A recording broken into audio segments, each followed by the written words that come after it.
नमस्कार, news one India देख रहे हैं आप। मैं हूं आपके साथ शुभांगी सिंह मिश्रा। बुलेटिन की शुरुआत करते हैं। सबसे पहले बात करेंगे सीएम पुष्कर सिंह धामी की, जो आज नैनीताल दौरे पर है। बता दें कि मुख्यमंत्री ने मुक्तेश्वर में आज एक विशाल जनसभा की। अजय भट्ट के समर्थन में जनसभा की है सीएम धामी ने। और इसके अलावा आपको बता दें कि नैनीताल से बीजेपी के प्रत्याशी हैं अजय भट्ट, जिनके समर्थन में आज यहां पर एक भव्य जनसभा हुई। बता दें कि सीएम धामी ने नैनीताल पहुंचकर बीजेपी प्रत्याशी के पक्ष में माहौल बनाया। साथ ही साथ जनता से अपील की है कि बीजेपी प्रत्याशी अजय भट्ट को वोट दें, ताकि डबल इंजन की सरकार लगातार प्रदेश में कार्य करे।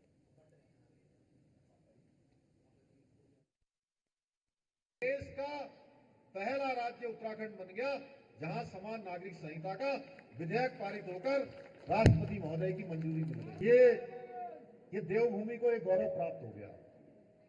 अब देवभूमि को गौरव प्राप्त हो गया, आप सब इसका श्रेय मुझे दे रहे हैं या जो विधानसभा में विधायक हैं जिन्होंने विधेयक पारित किया है उनको श्रेय दे रहे हैं कि विधायकों ने और विधानसभा के अंदर वालों ने ये विधेयक बना दिया। लेकिन इसका श्रेय और गौरव उत्तराखंड के हर एक व्यक्ति को है जिन्होंने ये सरकार बनाई थी। और मैं कल कांग्रेस का घोषणा पत्र पढ़ रहा था।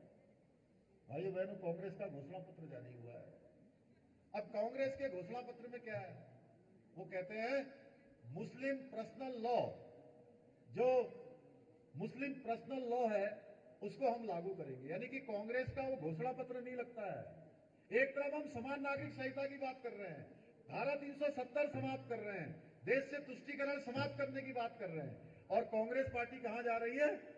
केवल वोटों के लिए तुष्टीकरण की बात कर रही है। भाइयों बहनों, ऐसा लगता नहीं है कि कांग्रेस का घोषणा पत्र है, ऐसा लगता है कि मुस्लिम लीग की जो परिभाषा है, मुस्लिम लीग का जो विचार है, वो मुस्लिम लीग का घोषणा पत्र लगता है। भाइयों बहनों, कितनी शर्मनाक बात है।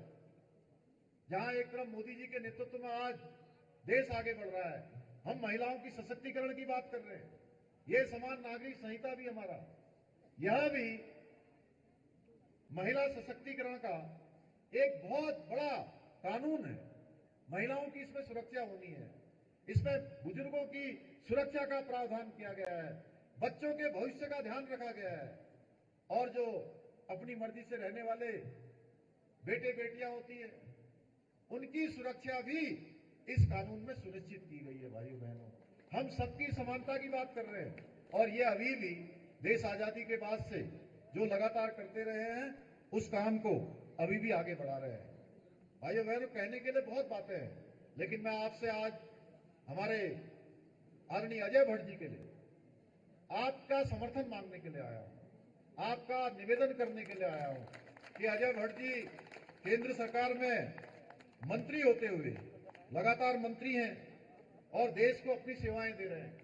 जब भी मैं इनको फोन करता था, एक पैर इनका केरल में होता था, एक पैर कभी इनका जो है मुंबई में होता था, तो दूसरा पैर नैनीताल लोकसभा में होता था। भाइयों बहनों, पूरी रात भर चलने के बाद, ये कोई सामान्य बात नहीं है। लोग कह सकते हैं कई बार कि अरे भाई क्या हो करा, कहां थे, इस प्रकार की बातें लोग करते हैं, लेकिन मैं आपसे कहने आया हूं, मैं जानता हूं कि इन्होंने कितना परिश्रम किया है। दिन भर वहां कार्यक्रमों में रहते थे, रात को दिल्ली पहुंचते थे, और गाड़ी चलाकर यहां हमारे हल्द्वानी पहुंचते थे, हल्द्वानी के बाद भीमताल पहुंचते थे, भीमताल के बाद ओखलकांडा पहुंचते थे, रामगढ़ पहुंचते थे, कोने कोने में ये गए हैं। कभी काशीपुर दिखाई देते थे, कभी खटीमा में होते थे, कभी काला डूंगी में सभा कर रहे होते। छोटे छोटे कामों के लिए लगातार ये चिंता करते रहे हैं। क्योंकि मैं कह सकता हूं, देखिए मैं इस बात का साक्षी हूं, मैं इस बात का गवाह हूं कि मैंने देखा है इन्होंने अपने शरीर का भी ख्याल नहीं करा। बहुत बार स्वास्थ्य खराब हो जाता था, लेकिन उसके बावजूद भी अपने कोई कार्यक्रम नहीं छोड़े। भाइयों बहनों, क्योंकि ये मंत्री है किस विभाग के जानते हो? रक्षा विभाग के। और रक्षा विभाग में जो अनुशासन होता है, वो अनुशासन इन्होंने अपनी लोकसभा के साथ